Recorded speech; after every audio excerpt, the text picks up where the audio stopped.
ఉన్న బంగారాన్ని విడిపించి ఆ రోజు ఆన్లైన్ రేటుకే మేము కొంటాం. Sharma gold company. Hi, GVSA Suman TV ప్రేక్షకులకు నమస్కారం. ఈ సెషన్లో ఒక వాల్యుయేషన్ పారామీటర్, ఇంతకు ముందు సెషన్లో నేను ప్రైస్ ఎర్నింగ్స్ మల్టిపుల్ గురించి చెప్పాను. అలాగే ఇంకొక ఇంపార్టెంట్ వాల్యుయేషన్ పారామీటర్ ఉంది. ఈ బేసిక్స్ తెలిస్తే మీకు ఎలాగో మీరు కొంటున్నారు మ్యూచువల్ ఫండ్స్, ఏ లెవెల్లో కొంటున్నారు, దాని వాల్యుయేషన్ ఎలా ఉంది అనే దానికి బేసిక్ బ్యాక్గ్రౌండ్ నాలెడ్జ్ కోసం చెప్తున్న సెషన్ ఇది. This is not a recommendation, ఇది ఇన్వెస్ట్మెంట్ అడ్వైస్ కాదు. మీరు ఏదన్నా ఇన్వెస్ట్ చేయదలుచుకుంటే మీ డిస్ట్రిబ్యూటర్ కానీ ఫైనాన్షియల్ అడ్వైజర్ కానీ అడిగి డాక్యుమెంట్స్ అన్నీ చదివి ఇన్వెస్ట్ చేయండి. ఇది జస్ట్ ఒక నాలెడ్జ్ షేరింగ్ ప్లాట్ఫామ్ కాబట్టి నాకు తెలిసింది నేను మీతో షేర్ చేసుకుంటున్నాను. ఒక ముఖ్యమైన పారామీటర్, జనరల్గా స్టాక్స్ కొనేటప్పుడు ఇవి ఎవరు చూడరు. అన్ఫార్చునేట్గా మీరు అడిగి చూడండి, ప్రైస్ ఎర్నింగ్స్ మల్టిపుల్ ఎంత అంటే ఎవరు చెప్పరు. Price to book value, P/BV అంటే P/EPS, ప్రైస్ ఎర్నింగ్స్ మల్టిపుల్ అనేది ఒక వాల్యుయేషన్ పారామీటర్. అలాగే ప్రైస్ టు బుక్ అంటారు. ప్రైస్ టు బుక్ అంటే ఈ బుక్ వాల్యూ ఎంత కంపెనీ బుక్స్లో, అంటే కంపెనీ బుక్స్ అంటే అకౌంటింగ్ బుక్స్లో ఈ కంపెనీకి వెల ఎంత ఉంది. వెల అంటే ఒక షేర్కి, మీకున్న షేర్స్కే స్టాక్ మార్కెట్లో ఎర్నింగ్స్ పర్ షేర్ ఎలాగుంటుందో కంపెనీ బుక్స్లో ఒక్కొక్క షేర్కి ఎంత వాల్యూ ఉంటుంది అనేది బుక్ వాల్యూ అంటారు. ఫస్ట్ ఈ మార్కెట్లో ఇందాక నేను చెప్పినట్టుగా 500 రూపాయలు మీకు షేర్ ప్రైస్ ఉండి బుక్ వాల్యూ ఒక 25 రూపాయలు ఉందనుకోండి, అంటే మీకు ఒక 5 into 4 ఒక 20 times book value. Price to book 20 times ఉన్నట్టు. ప్రైస్ టు బుక్ 10 ఉంటేనే చాలా costly. So price earnings multiple ఒక అవగాహన కోసం, ఏది ఎక్కువ ఏది తక్కువ అనేది ప్రతి స్టాక్కి వేరే వేరే నామ్స్ ఉంటాయి. అవి రూల్స్ ఉండవు కాబట్టి ఒక్కొక్కసారి ఎక్కువ బుక్ వాల్యూ ఉండొచ్చు, ఒకసారి చాలా తక్కువ ఉండొచ్చు. అయినా స్టాక్ పెరగచ్చు, రెండు కోరిలేషన్ ఉండదు. కానీ వాల్యుయేషన్ అనేది కంపల్సరీ ఫండ్ మేనేజర్స్, మాలాంటి అనలిస్ట్ అందరూ చూసే రేషియోస్లో ఇవి చాలా important ratios. Price to book value.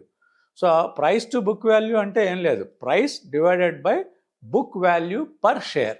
Earnings per share లాగా బుక్స్లో దాని వాల్యూ ఎంత ఉంది.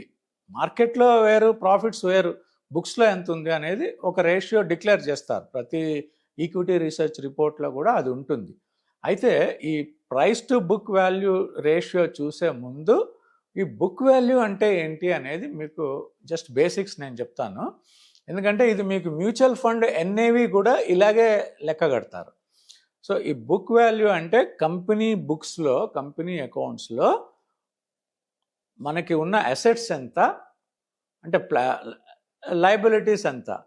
అసెట్స్ మైనస్ లయబిలిటీస్, అది ఇప్పుడు అసెట్స్ 100 కోట్లు ఉన్నాయనుకోండి, లయబిలిటీస్ 90 కోట్లు ఉంటే 10 crores షేర్ హోల్డర్ ఫండ్స్ అవి అట్లా ఉంటాయి అవి.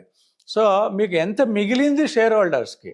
సో అది అందుకని అసెట్స్ మైనస్ లయబిలిటీస్ అని చెప్తారు. సో ఈ అసెట్స్ అనేవి 2 రకాలు. ఫిక్స్డ్ అసెట్స్ ఉంటాయి, అంటే land, plant and machinery, building, అవన్నీ కలిపి ఫిక్స్డ్ అసెట్స్. ఓకే, డబ్బులు ఇప్పుడు కంపెనీ పెడితే డబ్బులన్నీ ఫిక్స్డ్ అసెట్స్లో కొంత పెడతాం, కొంత కరెంట్ అసెట్స్లో పెడతాం, కొంత క్యాష్ అండ్ బ్యాంక్లో క్యాష్ ఉంటుంది, కొంత ఇన్వెంటరీలో ఉంటుంది, కొంత మనం ఆల్రెడీ అమ్మేసాం కాబట్టి వాళ్ళు మనకి ఇంకా డబ్బులు సేల్ చేసేసాం, రిసీవబుల్స్ క్యాష్ రాలేదు కాబట్టి అది రిసీవబుల్స్లో ఉంటుంది. అట్లా ఈ 3-4 కాంపోనెంట్స్ కలిపి కరెంట్ అసెట్స్ అంటారు. So fixed assets, current assets. కొంత ఇన్వెస్ట్మెంట్ ఉంటుంది, అది షార్ట్ టర్మ్ అయితే మీకు కరెంట్ అసెట్స్లో చూపిస్తారు, అంటే లెస్ దెన్ 1 yearలో మార్కెటబుల్ సెక్యూరిటీస్ అని కరెంట్ అసెట్స్లో చూపిస్తారు.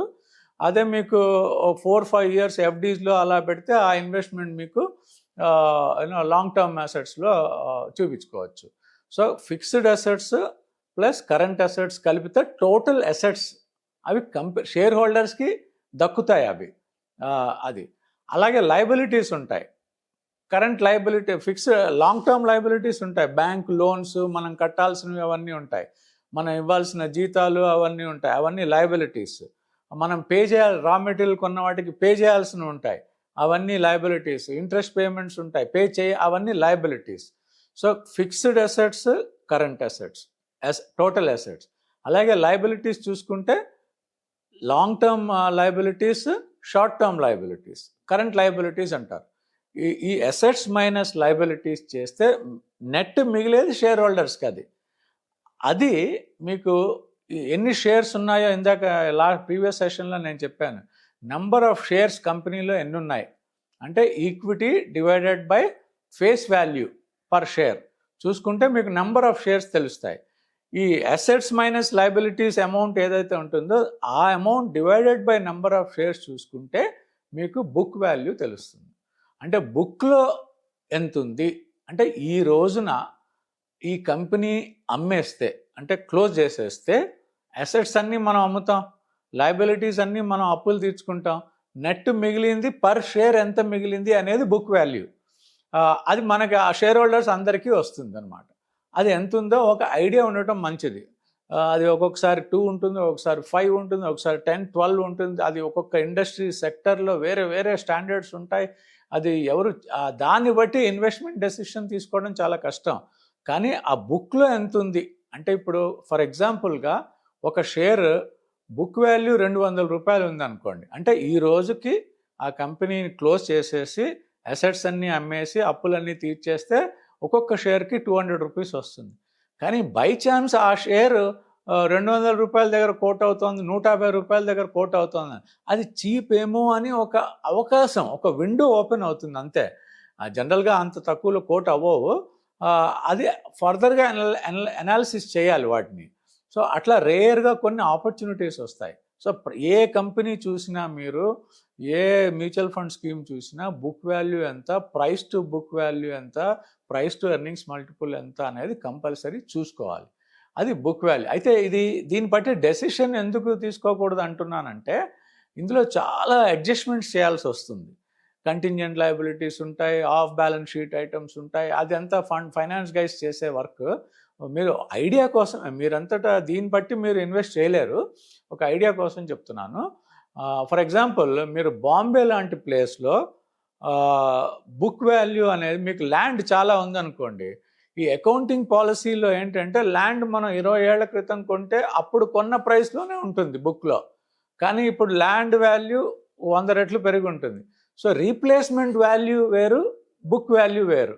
అంటే రీప్లేస్మెంట్ అంటే మీరు ఈ రోజున మళ్ళీ అలాంటి ఫ్యాక్టరీ అక్కడే కట్టదలుచుకుంటే మీరు పెట్టిన ఎఫర్ట్కి వాల్యుయేషన్ వేరుగా ఉంటుంది.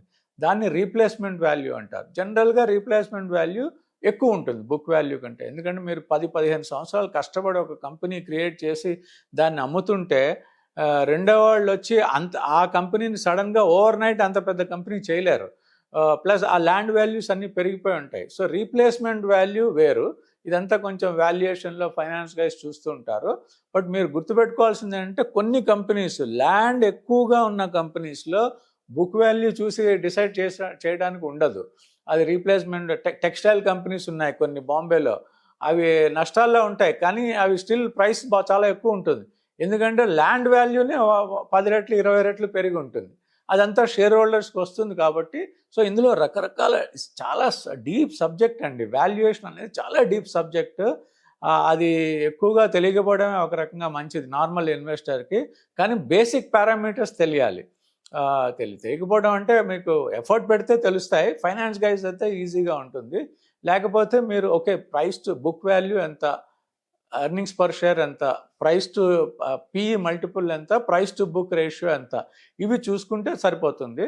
మిగతావన్నీ కాన్సెప్ట్స్. నేను చెప్పేవి రీప్లేస్మెంట్ వాల్యూ ఇవన్నీ కూడా కాన్సెప్చువల్గా. దాని రియల్ వాల్యూ వేరు. బుక్స్లో ఇప్పుడు మనం ఒక ఇల్లు కొంటే బుక్స్లో దాని వాల్యూ 25 lakhs ఉండొచ్చు. మార్కెట్లో ఈరోజు అమ్మితే అది 75 లక్షలు రావచ్చు. సో 75లో మార్కెట్ వాల్యూ 75 లక్షలు, బుక్ వాల్యూ 25 లక్షలు. అది తేడా అనమాట. అలాగే షేర్స్ కూడా ఎప్పుడో 10 ఏళ్ల క్రితం కొంటే ఆ కొన్న కాస్టే ఉంటుంది కంపెనీస్లో అమ్మే వరకు. మార్కెట్లో మార్క్ టు మార్కెట్ అనేది చేయరు రీప్లేస్మెంట్. అందుకని మీకు రీప్లేస్మెంట్ వాల్యూ తెలియదు. సో ఈ రేషియోస్ ఎందుకు చెప్తున్నా అంటే ఫండమెంటల్గా ఒక మ్యూచువల్ ఫండ్ స్కీమ్ కానీ ఒక స్టాక్ కానీ అనలైజ్ చేయాలంటే ఈ రేషియోస్ చాలా important. Price to earnings PE multiple ఒకటి, ప్రైస్ టు బుక్ వాల్యూ ఒకటి. సో ఆ బుక్ వాల్యూ అంటే వెనకాల మనకు కాన్సెప్ట్ తెలియాలి. అందుకని నేను ఆ బేసిక్స్ కవర్ చేస్తున్నాను మీకు. ఈ 2 ఇంపార్టెంట్ రేషియోస్ చూసుకుని background understanding you know replacement value అనేది కూడా ఉంటుంది. దీన్నే మీరు నెట్ అసెట్ వాల్యూ అని కూడా అంటారు. బుక్ వాల్యూనే నెట్ అసెట్ వాల్యూ అంటే నెట్ అసెట్స్ అంటే అసెట్స్ మైనస్ లైబిలిటీస్ని నెట్ అసెట్ అంటారు. Net assets value divided by number of shares చూస్తే మీకు పర్ షేర్ NAV ఎంత అంటారు. మీ మ్యూచువల్ ఫండ్స్లో NAV చాలా కామన్గా యూజ్ అవుతూ ఉంటుంది. మ్యూచువల్ ఫండ్స్లో ఇది ఎలా ఇంటర్ప్రిట్ చేయాలంటే మీకు మొత్తం మీరు ఫండ్ మేనేజర్ మీ తరఫున కొన్న షేర్స్ వాల్యూ అంతా కలిపి డివిడెండ్స్ రావాల్సినవి అన్నీ లెక్క కట్టి మీకు అందరికీ కలిపి ఎన్ని యూనిట్స్ ఇచ్చారో చూసి వాళ్ళ ఫీజు వాళ్ళు తీసుకునేది డిడక్ట్ చేసి నెట్ అసెట్స్ అంటే వాళ్ళకి మీరు పే చేయాల్సింది మీరే పే చేస్తున్నారు ఫండ్ మేనేజర్కి, అవి లయబిలిటీస్ కింద అవన్నీ డిడక్ట్ చేసి net assets divided by number of units outstanding units చూస్తే NAV అంటారు. అందుకనే మీరు ఏ మ్యూచువల్ ఫండ్ ఇన్వెస్ట్ చేసి చూసుకున్నా ఫస్ట్ NAV అని ఒక నెంబర్ ఉంటుంది. ఈరోజు 33 ఉంది, 34 ఉంది అని. దానికి లో హై పెద్ద సంబంధం ఉండదు. ఎందుకంటే మీరు పెట్టినప్పటి నుంచి అది ఎంత పెరుగుతుంది దాన్ని బట్టి NAV పెరుగుతూ ఉంటుంది. దాంట్లో చూసుకోవాల్సింది ముఖ్యంగా ప్రైస్ ఎర్నింగ్స్ మల్టిపుల్. అది చాలా ఇంపార్టెంట్ నెంబర్ చూసుకో. అదే 35-40లో ఉంటే మీకు అది చాలా కాస్ట్లీగా ఉన్నప్పుడు ఎంటర్ అవుతున్నట్టు మీకు అర్థం అవుతుంది. అంటే మీ మ్యూచువల్ ఫండ్ స్కీమ్ NAV పడటానికి అవకాశాలు ఉంటాయి, ఎప్పుడో అప్పుడు పడి పెరుగుతాయి. అదే తక్కువలో ఉన్నప్పుడు ఎంటర్ అవుతే మీ అదృష్టం బాగుంటే ఎంటర్ అయినప్పటి నుంచి కూడా పెరిగే అవకాశాలు ఉంటాయి. ఓవరాల్గా ఆ ఒడిదుడుకులు అనేవి మ్యూచువల్ ఫండ్ స్కీమ్స్లో కూడా ఉంటాయి. ఎందుకంటే వాటిల్లో ఉండే బాస్కెట్ ఆఫ్ స్టాక్సే కాబట్టి మీకు ఆ వాలటిలిటీ ఆ రిస్క్ అనేది తప్పదు.